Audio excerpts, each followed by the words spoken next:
جب ماہ سیام رمضان المبارک جلوہ گر ہوتا ہے، جنت کے 8 دروازے کھول دیے جاتے ہیں، جہنم کے دروازے بند کر دیے جاتے ہیں اور شیاطین جکڑ دیے جاتے ہیں۔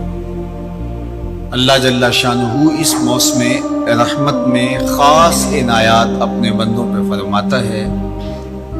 ایک نفل ادا کرنے سے فرض ادا کرنے کا ثواب ملتا ہے اور ایک فرض ادا کرنے سے 70 فرائض ادا کرنے کا ثواب ملتا ہے۔ اسی طرح راہ خدا میں 1 روپیہ دو گے تو 70 روپے خرچ کرنے کا ثواب ملے گا۔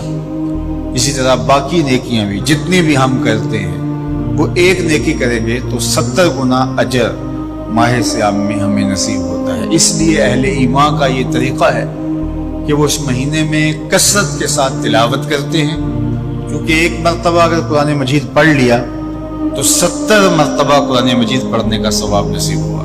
یہ وہ مہینہ ہے جس کے انتظار میں میرے اور آپ کے آقا و مولا اپنی آنکھیں لگائے ہوتے تھے اور دن گن گن کے وقت گزارتے تھے کہ ماہ سیام آ رہا ہے۔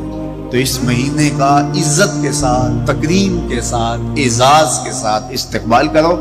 اس مہینے کی تکریم یہ ہے کہ اس میں ہر برا کام چھوڑ دیا جائے، اپنے اعمال کی درستگی کی کوشش کرنی ہے۔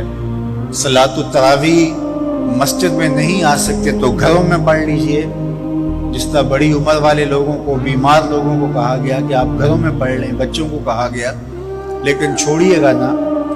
یہ رمضان المبارک کا خاص عمل ہے۔ آج کل دین بیزار طبقہ مختلف جگہوں پہ بیٹھ کے مسجد پر، مدرسے پر، تراویح پر، ان چیزوں پر تبصرہ کر رہا ہے اور اتنا ہلکا ثابت کرنا چاہ رہا ہے ان امور کو جس طرح یہ چیزیں ہوتی کچھ نہیں ہیں، جبکہ ماہ سیام کے قیام پر میرے اور آپ کے آقا و مولا نے بشارت دیتے ہوئے فرمایا، من قام رمضان ایمانا و احتسابا غفر لہ ما تقدم من ذنبہ، جس نے رمضان المبارک کی راتوں میں قیام کیا ایمان اور محاسبہ نفس کے ساتھ، اللہ اس کے پچھلے سارے گناہ معاف فرما دیتا ہے۔ یہ بہت بڑی دولت ہے، تو اس دولت کو ضرور سمیٹیے گا۔